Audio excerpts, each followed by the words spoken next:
What we just witnessed at UFC 319 was nothing short of historic. Khamzat Chimaev walked into Chicago with the biggest pressure of his career and walked out as the new UFC middleweight champion. But it wasn't just a win. It was a demolition job, a one-sided beating that shattered records, silenced doubters, and left fans arguing if this was dominance or just flat-out boring. Let's break down exactly what happened, what records were broken, and who Chimaev could face next. From the very first exchange, you could feel it. Du Plessis tried to stand tall, tried to find his rhythm, but Chimaev shot in almost instantly. The takedown came in seconds. And from that moment, the pattern was set.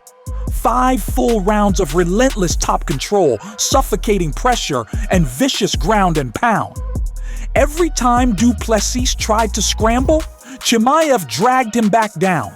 Every time he tried to throw his looping hooks, Chimaev slipped underneath, slammed him on the canvas, and drowned him in strikes. It wasn't competitive. It wasn't even close.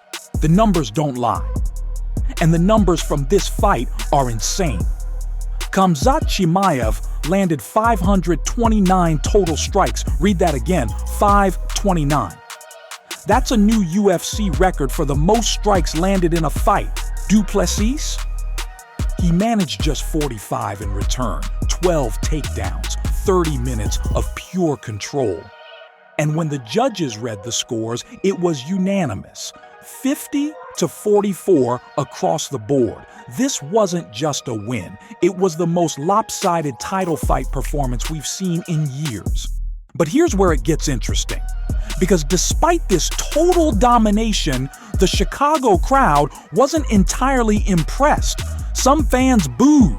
They wanted a knockout, a finish, fireworks. Instead, they got suffocation. And that sparked a huge debate online. Is Chimaev the most terrifying fighter in the UFC right now? Or is his style too boring to ever win over casual fans? Meanwhile, in a touching moment, cameras caught Du Plessis' fiancée consoling him cage-side, reminding everyone that behind the violence, there's still a human story. And listen, UFC 319 wasn't just about Chimaev. Lerone Murphy flatlined Aaron Pico with a spinning elbow that sent Pico to the hospital before he even hit the canvas. Carlos Prates landed his own spinning elbow KO on Jeff Neal, making it one of the rare nights in UFC history with 2 spinning elbow knockouts on the same card. And Tim Elliott, the veteran, choked out Kai Asakura with a nasty mounted guillotine.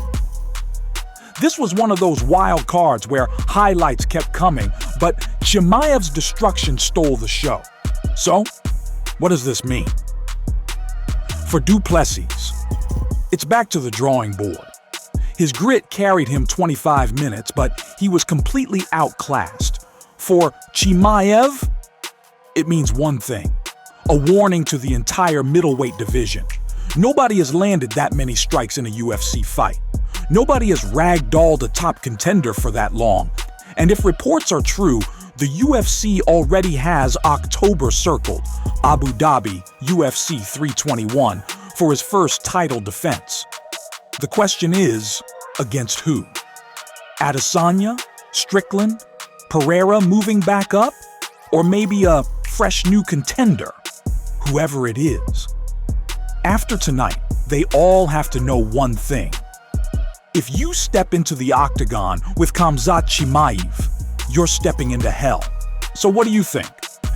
Was this the most dominant title performance in UFC history? Or was it 5 rounds of grind that left you wanting more? Drop your thoughts in the comments. I want to hear your take. And while you're here, smash that like button and subscribe, because we're breaking down every big fight, every highlight, and every controversy in the UFC. This is just the beginning for the new middleweight king. And the scariest part? He might only be getting started.